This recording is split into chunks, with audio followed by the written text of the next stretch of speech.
Hello guys, welcome back to my channel. இன்றைக்கி நம்ம என்ன வீடியோ பார்க்க போகிறோம் அப்படின்னு பார்த்தீங்கன்னா, வை ஐ ரைட் அப்படிங்கிற ஸ்டோரியோட டீட்டெயில்டான சம்மரி தான் வந்து நம்ம தமிழில் பார்க்க போகிறோம்.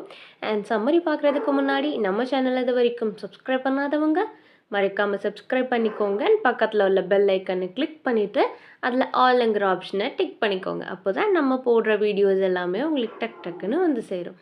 அண்ட் வை ஐ ரைட் அப்படிங்கிறது ஒரு ஆட்டோபயோகிராஃபிக்கல் ஸ்டோரி அப்படின்னு சொல்லிட்டு சொல்கிறாங்க.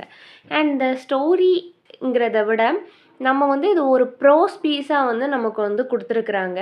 நம்ம ஜார்ஜ் ஆர்வெல் வந்து அவங்க சைல்டுஹுட்லேருந்து எதுக்காக அவங்க வந்து ரைட் பண்ண ஆரம்பித்தாங்க அப்படிங்கிறத தான் வந்து நமக்கு டீட்டெயில்டாக வந்து கொடுத்துருப்பாங்க. அண்ட் அதை பார்க்குறதுக்கு முன்னாடி நம்ம ஒரு குட்டி ஆத்தர் இன்ட்ரோ பார்த்தலாமா? நம்மளோட ஆத்தரோட ஒரிஜினல் நேம் என்ன அப்படின்னு பார்த்தீங்கன்னா, எரிக் அர்தூர் பிளேர் அப்படிங்கிறது தான் அவரோட ஒரிஜினலான நேம். 25th June 1903 பிறந்திருக்கிறாங்க. English novelist, poet, essayist, journalist and கிரிட்டிக்கும் கூட. இவங்களோட பென் நேம் தான் என்னன்னு பார்த்தீங்கன்னா ஜார்ஜ் ஆர்வெல் அப்படின்னு சொல்கிறாங்க. 21st January 1950 வந்து இறந்துருக்குறாங்க. பட் இவங்க வந்து அவங்களோட பென் நேம் வச்சு தான் இவங்களோட எல்லா ஒர்க்ஸுமே வந்து இவங்க எழுதியிருக்கிறாங்க. அண்ட் சம்மரிக்குள்ளே போகிறதுக்கு முன்னாடி நான் சொல்கிறது எல்லாமே நீங்கள் குட்டி குட்டியாக வந்து நோட்ஸ் எடுத்து வச்சுக்கோங்க, உங்களுக்கு புரிகிற மாதிரி உங்கள் லாங்குவேஜில். அண்ட் உங்கள் லாங்குவேஜ் அப்படின்னு சொன்னீங்கன்னா மேக்ஸிமம் நிறைய பேர் வந்து நம்ம டங்கிலீஷில் எழுதுவோம், குட்டி குட்டி ஹிண்ட்ஸ் மாதிரி. அந்த வேர்டை கேட்டாலே வந்து எனக்கு இந்த கதை வந்து ஞாபகம் வரும் அப்படிங்கிற அளவுக்கு நான் சொல்கிற ஸ்டோரியை நீங்கள் அப்படியே அப்சர்வ் பண்ணி எழுதி வச்சிட்டிங்கன்னா உங்களுக்கு வந்து எக்ஸாமுக்கு முன்னாடி கண்டிப்பாக வந்து யூஸ்ஃபுல்லாக இருக்கும். அண்ட் ஃபஸ்ட் என்ன சொல்கிறாங்க அப்படின்னு பார்த்தீங்கன்னா, ஒய் ஐ ரைட் அப்படிங்கிற ஒரு ப்ரோஸை வந்து 1946 வந்து பப்ளிஷ் பண்ணியிருக்கிறாங்க. இது வந்து ஒரு ஆட்டோபயோகிராஃபிக்கலோட ரிஃப்ளெக்ஷன் அப்படிங்கிறத தான் வந்து சொல்கிறாங்க. இந்த டீப்பான மோட்டிவேஷன் இதை எழுதுறதுக்கான காரணம் என்ன அப்படின்னு பார்த்தீங்க அப்படின்னா, ஒரு அனிமல் ஃபார்ம் இருக்கு இல்லையா,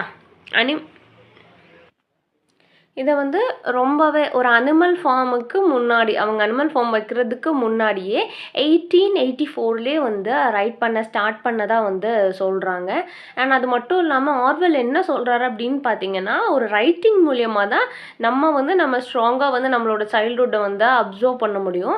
அண்ட் பொலிட்டிக்கலாக வந்து நம்ம பயங்கர ஒரு எங்கேஜ்டிங்காக நம்மளோட சைல்டுஹுட்டை வந்து நம்ம வந்து எவ்வளோ தூரம் நம்ம ட்ராவல் பண்ணியிருக்கோம் அப்படிங்கிறத எக்ஸ்போஸ் பண்ண முடியும் ரைட்டிங் மூலியமாக தான் அப்படிங்கிறத ஸ்ட்ராங்காக வந்து அவர் வந்து பிலீவ் பண்ணுறாரு. ஃபஸ்ட்டு அவரோட ஏர்லி சைல்டுஹுட்டை வந்து சொல்கிறாரு. ரொம்ப ஏர்லியராகவே அரௌண்ட் ஒரு 5 to 6 இருந்தே, அவரோட 5-6 வயசுல இருந்தே அவர் வந்து எழுத ஸ்டார்ட் பண்ணதாக வந்து சொல்கிறாங்க. இந்த எஸ்ஸே வந்து ஆர்வலோட ஏர்லி லைஃப்பை வந்து டைரெக்டாக வந்து நமக்கு வந்து நரேட் பண்ணுற மாதிரி இருக்கும். அண்ட் எப்படி வந்து இவங்க வந்து அவங்களோட ரைட்டிங்ஸ் எல்லாமே ஸ்டார்ட் பண்ணாங்க அப்படிங்கிறத வந்து நமக்கு வந்து சொல்லியிருப்பாங்க. ரொம்ப சின்ன வயசுலேருந்தே அவங்க வந்து எழுத ஸ்டார்ட் பண்ணிட்டாங்க அப்படிங்கிறத நம்ம பார்த்தோம். அண்ட் அவர் வந்து என்ன பிலீவ் பண்ணுறாரு அப்படின்னு பார்த்தீங்க அப்படின்னா, ஏர்லி லைஃப்பில் வந்து அவரோட ரைட்டிங் வந்து அவர் ஸ்டார்ட் பண்ணதுனால ரொம்பவே ஸ்ட்ராங்காக அவர் பிலீவ் பண்ணுறாரு. அவரோட ரைட்டிங்ஸில் வந்து ஒரு செல்ஃப் கான்ஷியஸ்னஸ் இருக்கும். அவரோட ஒர்க்ஸ் எல்லாமே வந்து 1930s வந்து பப்ளிஷ் ஆக ஸ்டார்ட் ஆகுது. அவர் வந்து ஒரு கிரியேட்டர் அண்ட் ஒரு பொலிட்டிக்கல் கிரிட்டிசிசம். அவரோட மேஜரான வேலை என்ன இருக்கும் அப்படின்னு பார்த்தீங்கன்னா, பொலிட்டிக்கல் கிரிட்டிசிசம் பண்ணிகிட்டே இருப்பார். ஒரு ஃபிக்ஷனையும் ஓகே, நான் ஃபிக்ஷனையும் ரெண்டையுமே வந்து அவர் கிரிட்டிசைஸ் பண்ணிக்கிட்டே இருப்பார். அண்ட் அவரோட ஒர்க்ஸ் எல்லாமே எப்படி இருக்கும் அப்படின்னு பார்த்தீங்கன்னா, இந்த வேர்ல்டை பற்றின அவரோட விஷன் என்ன, இந்த உலகத்தை அவர் எப்படி பார்க்குறாரு, அண்ட் அவரோட எக்ஸ்பீரியன்ஸ் ஆஃப் வார், அந்த வார்னால் வர்ற பாவர்ட்டி என்ன, அந்த என்னென்ன பொலிட்டிக்கல் அண்டர்ஸ்டன்ஸ்லாம் வந்து அங்கே இருக்குது, அதெல்லாமே வந்து அவர் வந்து கிளியராக அவரோட ஒர்க் மூலயமா நமக்கு வந்து சொல்லுவார். ஆர்வெல் வந்து இந்த எஸ்ஸே எப்படி ஸ்டார்ட் பண்ணுறாரு அப்படின்னு பார்த்தீங்க அப்படின்னா, ஒரு ரைட்டர், அதாவது அவரே வந்து ஒரு சின்ன வயசுலேருந்தே அவர் வந்து ஒரு ரைட்டராக ஆனதுனால வந்து அவரோட அபேண்டன், அதாவது ஒரு இல்லாமை அப்படின்னு சொல்லி நம்ம வந்து எடுத்துக்கலாம். அவரோட லைஃப்பில் வந்து அவரோட அடல்ட்ஹுட் வரைக்குமே வந்து நிறைய வந்து மிஸ் பண்ணியிருக்காரு. ஒரு லோன்லினஸ்ஸை வந்து அவரோட லைஃப்பில் வந்து ஃபுல்லாக ஒரு தனிமை வந்து அவரை ஃபுல்லாக ஆக்குப்பை பண்ணதுனால தான் வந்து அவர் ஒரு ரைட்டராக ஆனார் அப்படிங்கிறத வந்து அவர் வந்து சொல்கிறாரு. அண்ட் அவர் என்ன பிலீவ் பண்ணுறாரு அப்படின்னு பார்த்தீங்க அப்படின்னா, அவர் ஒரு இடத்துல வந்து செட்டில் டவுன் ஆகி தனிமையாக இருந்தால் தான் வந்து ஒரு ஈவென்ச்சுவலாக ஜென்யூன் ஜென்யூனாக வந்து இந்த புக்கை வந்து நான் எழுதியிருக்கிறதா வந்து அவர் சொல்லுவார். அவரே என்ன டிஸ்கிரைப் பண்ணிக்கிறார் அப்படின்னு பார்த்தீங்கன்னா, நான் வந்து ஒரு லோன்லி யங்ஸ்டர் அப்படின்னு சொல்கிறார். நான் வந்து தனிமையிலே ரொம்ப வந்து அவரோட யங் ஏஜ் எல்லாம் வந்து இருந்ததாக அவர் வந்து சொல்கிறாரு. அண்ட் அந்த ஸ்டோரிஸ் இன்ட்ராக்ட்லாம் இருக்குது இல்லையா, அது எல்லாமே வந்து ஒரு இமேஜினரி பீப்புள்ஸோட தான் வந்து இருக்குமா. நிஜமான பீப்புள்ஸோட அவரோட கான்வர்சேஷன் கனெக்ட் வந்து ரொம்பவே கம்மி. ஒரு இமேஜினரி வேர்ல்டு அந்த பீப்புளோடே தான் வந்து அவர் வந்து ரொம்பவே வாழ்ந்தார் அப்படின்னு சொல்கிறாரு. அவர் என்ன பிலீவ் பண்ணுறாரு அப்படின்னு பார்த்தீங்கன்னா, அவரோட அந்த ரைட்டிங்ஸ் வந்து எதனால ஸ்டார்ட் ஆச்சு அப்படின்னா, அவர் சின்ன வயசில் வந்து ரொம்ப லோன்லியாக இருந்தார் இல்லையா, அதனால தான் வந்து ஸ்டார்ட் ஆச்சு அப்படிங்கிறத அவர் வந்து சொல்கிறார்.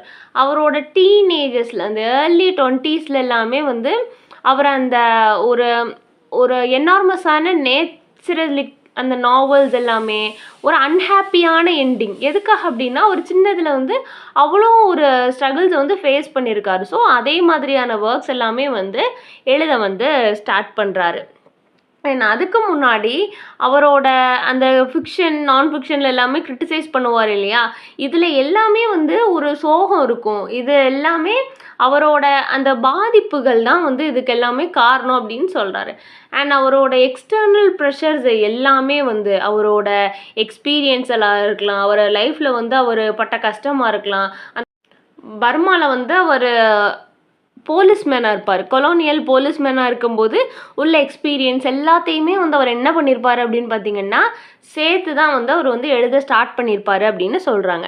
இதில் முக்கியமானதாக சில டாபிக்ஸ் போட்டு வந்து கொடுத்துருக்காங்க. ஷியர் ஈகோயிசம் அப்படின்னு பார்த்தீங்க அப்படின்னா, அவரோட ஃபஸ்ட்டு ரீசன் என்ன சொல்கிறார் அப்படின்னு பார்த்தீங்கன்னா, ஆர்வெல் வந்து ஈகோயிசம் வந்து லிஸ்ட் அவுட் பண்ணுறாரு. அவர் என்ன சொல்கிறாரு அப்படின்னு பார்த்தீங்கன்னா, நிறைய ரைட்டர்ஸ், அதாவது அவரையுமே அதுக்குள்ளே வந்து இன்க்ளூட் பண்ணிக்கிறாரு. நிறைய ரைட்டர்ஸு இன்க்ளூடிங் நானுமே என்ன அப்படின்னு பார்த்தீங்கன்னா, எதை வச்சு மோட்டிவேட் ஆகும்னா, சென்ஸ் ஆஃப் ஒரு வேனிட்டியை வச்சு தான் நாங்கள் வந்து மோட்டிவேட் ஆகிறோம் அப்படிங்கிறத சொல்கிறாங்க. ரைட்டர் வந்து எதை ரெகக்னைஸ் பண்ணணும் அப்படின்னா, ரைட்டர் வந்து அண்டர்ஸ்டாண்ட் பண்ணிக்கணும். அவங்க வந்து எதை ஃபஸ்ட்டு வைக்கணும், எதை லாஸ்ட்டு வைக்கணும், ஒரு இந்த வேர்ல்டுக்கு வந்து நம்ம எந்த ஒரு இம்ப்ரெஷனை க்ரியேட் பண்ணணும் அப்படின்னு சொல்லிட்டு ஃபஸ்ட்டு வந்து ரைட்டர் வந்து தெரிஞ்சு வச்சுக்கணும்னு சொல்கிறாங்க. ஆர்வெல் என்ன பிலீவ் பண்ணுறாரு அப்படின்னு பார்த்தீங்கன்னா, ஒரு ஃபண்டமெண்டல் ஹியூமன் டிசைரை வந்து ஆர்வெல் வந்து பிலீவ் பண்ணுறாரு. ஒரு ஹியூமன் டிசைரில் வந்து என்னெல்லாம் இருக்கணும் அப்படின்னா, ஒரு செல்ஃப் எக்ஸ்ப்ரெஷன் இருக்கணும். அதுதான் வந்து ஒரு ரைட்டரை வந்து ஃபுல்ஃபில் பண்ணும். நம்மளை வந்து நம்மளே எக்ஸ்ப்ரெஸ் பண்ணணும். நமக்கு என்ன தோணுதோ அதை வந்து ஃபஸ்ட்டு எக்ஸ்ப்ரெஸ் பண்ணாதான் இந்த வேர்ல்டை வந்து நம்ம ஃபுல்ஃபில் பண்ண முடியும். அப்போ தான் நம்ம நினைக்கிறத வந்து நம்ம கொண்டு வர முடியும் அப்படின்னு சொல்லிட்டு அவர் வந்து நினைக்கிறாரு. அவர் என்ன கன்சிடர் பண்ணுறாரு அப்படின்னு பார்த்தீங்கன்னா, இது வந்து ஒரு நெகட்டிவாக அவர் கன்சிடர் பண்ணலை, ஒரு நேச்சர் காம்போனண்ட்டாகவே வந்து சொல்கிறாரு. ஒரு ஹியூமன் நேச்சர் காம்போனண்ட்டே வந்து அதுதான் சொல்கிறாரு. அண்ட் நெக்ஸ்ட்டு பார்த்தீங்க அப்படின்னா, எக்ஸ்ப்ரெஸிங் ஆன் செல்ஃப். நம்ம வந்து நம்மளோட ரைட்டிங்ஸில் வந்து நம்ம இன்னர் மோஸ்ட் தாட் ஐடியாவை எல்லாமே வந்து எக்ஸ்ப்ரெஸ் பண்ணணும். அப்போ தான் வந்து நம்ம மக்களோட வந்து கனெக்ட் ஆக முடியும். அது வந்து ஒரு சென்ஸை க்ரியேட் பண்ணும். இந்த வேர்ல்டில் வந்து நம்ம என்ன நினைக்கிறோம் அப்படின்னு சொல்லிட்டு ஒரு சென்ஸை க்ரியேட் பண்ணணும். அது வந்து எப்படி எப்படின்னா, அவங்களோட வேர்ட்ஸ் மூலியமாக, எமோஷன்ஸ் மூலியமாக, ஒப்பீனியன்ஸ் மூலியமாக, லைஃப் எக்ஸ்பீரியன்சஸ் மூலியமாக வந்து அதை வந்து க்ரியேட் பண்ணணும் அப்படின்னு சொல்லிட்டு சொல்கிறாங்க. அண்ட் நெக்ஸ்ட்டு பார்த்தீங்க அப்படின்னா, க்ரியேட்டிங் சம்திங் பியூட்டிஃபுல்லாக என்ன க்ரியேட் பண்ணணும் அப்படின்னா, ஆர்வெல் என்ன நினைக்கிறாரு, அவரோட ரைட்டிங் வந்து ஒரு ஆர்ட்டாக, அது வந்து chance to create something beautiful. ஒரு சம்திங் ஏதாவது வந்து ஒரு பியூட்டிஃபுல்லாக வந்து அவங்க வந்து க்ரியேட் பண்ணணும்.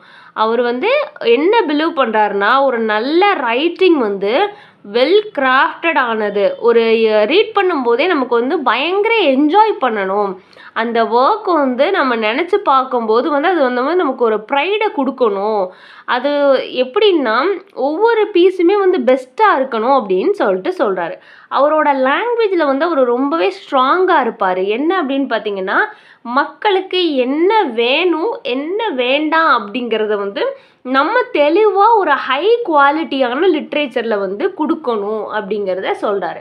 அண்ட் நெக்ஸ்ட் என்ன சொல்லியிருக்காரு அப்படின்னு பார்த்தீங்க அப்படின்னா, ஏஸ்தட்டிக் என்தியோசிசம்னா ஆர்வெல் என்ன கன்சிடர் பண்ணுறாரு அப்படின்னு பார்த்தீங்கன்னா, ஒரு ஆர்டிஸ்ட்டாக வந்து நம்ம வந்து ஒரு எக்ஸைட்மெண்ட்டாக இருக்கணும். ஒவ்வொரு விஷயத்துலையுமே வந்து நம்மளே வந்து மோட்டிவேட் பண்ணி ஒரு ஆர்ட் ஃபார்மாக வந்து நம்ம வந்து கொடுக்கணும் அப்படின்னு சொல்லிட்டு சொல்கிறாங்க.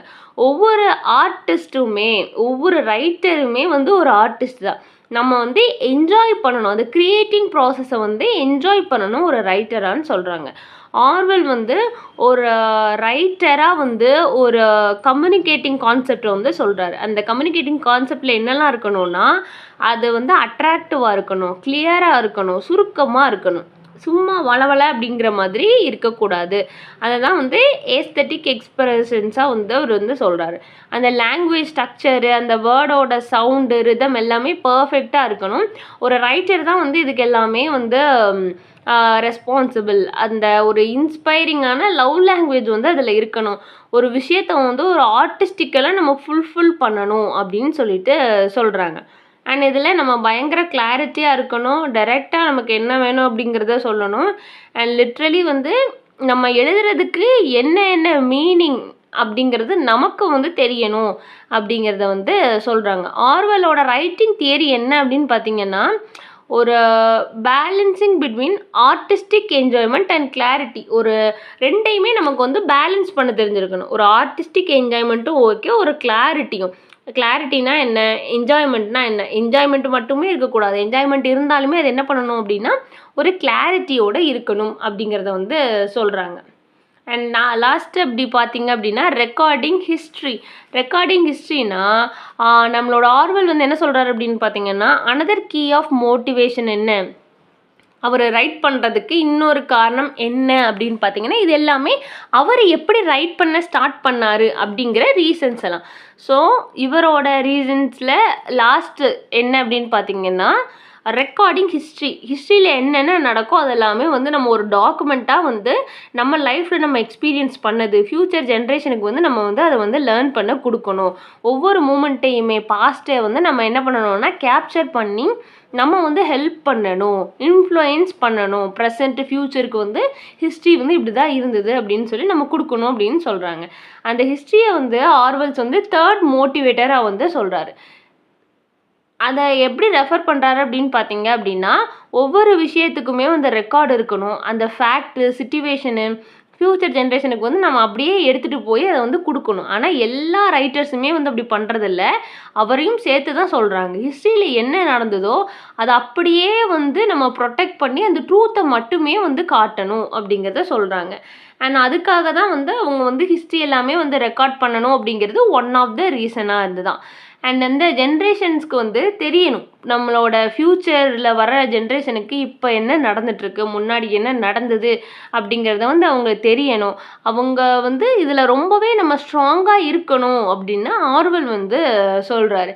அண்டு நெக்ஸ்ட்டு பார்த்தீங்க அப்படின்னா, அவரோட பர்சனல் எக்ஸ்பீரியன்ஸ், அவர் வந்து ஸ்பானிஷ் சிவில் வாரில் வந்து இருந்த பர்சனல் எக்ஸ்பீரியன்ஸாக இருக்கலாம், அவர் வந்து பர்மாவில் போலீஸ்மேனாக இருந்த எக்ஸ்பீரியன்ஸாக இருக்கலாம், அவரோட எல்லா எக்ஸ்பீரியன்ஸையுமே வந்து அப்சர்வ் பண்ணி அவர் வந்து எழுதணும்னு நினச்சார். அவர் என்ன சொல்கிறாருன்னா, he says no matter if the truth how uncomfortable or unpopular. இது வந்து ரொம்பவே வேலிடான பாயிண்ட். என்ன அப்படின்னா, அவர் என்ன சொல்கிறாரு அப்படின்னா, ஒரு உண்மை வந்து நமக்கெல்லாம் கேட்குறதுக்கு அன்கம்ஃபர்டபுளாக இருக்கலாம், அது வந்து அன்பாப்புலராக இருக்கலாம், ஆனாலும் அது உண்மை. ஸோ நம்ம வந்து ஃப்யூச்சருக்கு வந்து தெரிஞ்சே ஆகணும். ஸோ நம்ம வந்து இதை ரெக்கார்ட் பண்ணணும்னு சொல்கிறாங்க.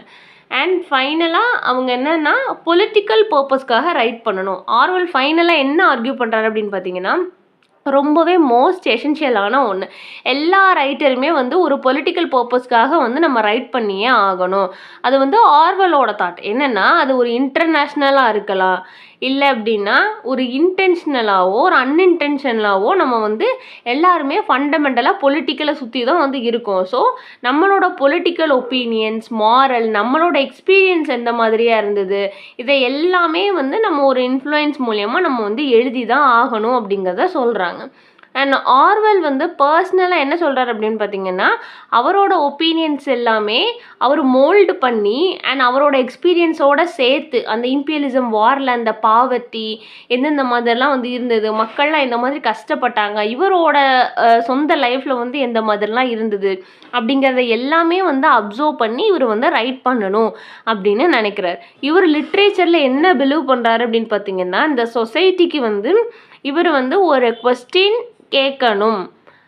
அந்த கொஸ்டின் வந்து இன் ஒய் ஐ ரைட் அப்படிங்கிற நம்ம ப்ரோஸ் மூலியமாக இவர் வந்து நமக்கு வந்து ரிவீல் பண்ணுறாரு. என்னென்னா ஒரு ரொம்ப சின்ன வயசுலேயே வந்து அவர் பொலிட்டிக்கலில் வந்து ஓவர இன்ட்ரெஸ்ட் வந்ததுனால அவரோட மாஸ்டர் பீஸான அந்த அனிமல் ஃபார்ம் அப்படிங்கிற ஒர்க்கோட சேர்த்தே வந்து 1984 வந்து பொலிட்டிக்கல் பர்பஸையும் வந்து எக்ஸ்பிளைன் பண்ணியிருப்பார். அண்ட் இது மூலியமாக அவர் வந்து ஒரு பவர்ஃபுல்லான ஸ்டேட்மெண்ட் வந்து எடுத்து வைப்பார். எதுக்கு அப்படின்னா, இவர் டோட்டலாகவே எதுக்கு அகெயின்ஸ்ட் அப்படின்னு பார்த்தீங்கன்னா, டோட்டல் லிட்ரலிசமுக்கு வந்து இவர் வந்து அகெயின்ஸ்டாக இருப்பார். அண்ட் இந்த டோட்டல் லிட்ரலிசம் அப்படின்னா என்ன அப்படின்னு பார்த்தீங்க அப்படின்னா, டோட்டல் லிட்ரலிசம்னா வேறு ஒன்றுமே கிடையாது. ஒரு பொலிட்டிக்கல் சிஸ்டம் அந்த கவர்மெண்ட்டை சுற்றி ஒரு ஆப்போசிஷனான பொலிட்டிக்கல் பார்ட்டிஸ் எல்லாம் இருப்பாங்கல்ல, அவங்களுக்கு வந்து அகெயின்ஸ்டாக இருக்கிறது, ஒரு இண்டிவிஜுவல் குரூப் வந்து அதை வந்து அப்போஸ் பண்ணுறது, இது எல்லாமே வந்து பொலிட்டிக்கல் அப்போசிசம் அந்த டோட்டலிசம் வந்து இது கடியில் வந்து வரும். ஸோ இவர் வந்து டோட்டலாக அதுக்கு எல்லாமே வந்து ஒரு ஆப்போசிட்டான ஆள் அப்படிங்கிறத வந்து சொல்கிறாரு. இதெல்லாம் வந்து எதுக்காக மெயினான ரீசன் என்ன அப்படின்னா, நம்மளோட நேச்சரை வந்து நம்ம பிலீவ் பண்ணி அண்ட் அதோடு நம்ம எழுதணும். ஸோ சைல்ட்ஹுட்டில் வந்து அவர் லோன்லினஸாக இருந்தார்.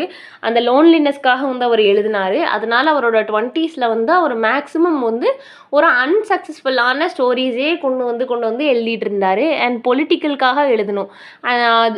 பொலிட்டிக்கல் இம்ப்ரெஷன் வந்து எல்லாத்துக்குள்ளேயுமே இருக்கணும் ஒரு ரைட்டராக அப்படின்னு சொல்கிறாரு. அண்ட் அது போக வந்து ஹிஸ்ட்ரியில் என்ன நடந்தது அப்படிங்கிறத நம்ம ஸ்ட்ராங்காக வந்து ஃப்யூச்சருக்கு வந்து கொண்டு போய் சேர்க்கணும் அப்படிங்கிறதுக்காக எழுதுறாரு. இதெல்லாமே சைடு ஹெட்டிங்காக போட்டு நீங்கள் கொடுத்துருக்கிற ஸ்டோரியை வந்து நீங்கள் ஜெஸ்டர் மாதிரி எடுத்து வச்சுருப்பீங்க. இந்த டைட்டிலை போட்டு நீங்கள் எழுதுனீங்க அப்படின்னா ஈஸியாக வந்து மார்க் வந்து ஸ்கோர் பண்ணிடலாம். அண்ட் இவ்வளோ தான் சம்மரியில் ஏதாவது டவுட் இருந்ததுன்னா மறக்காம கேளுங்க.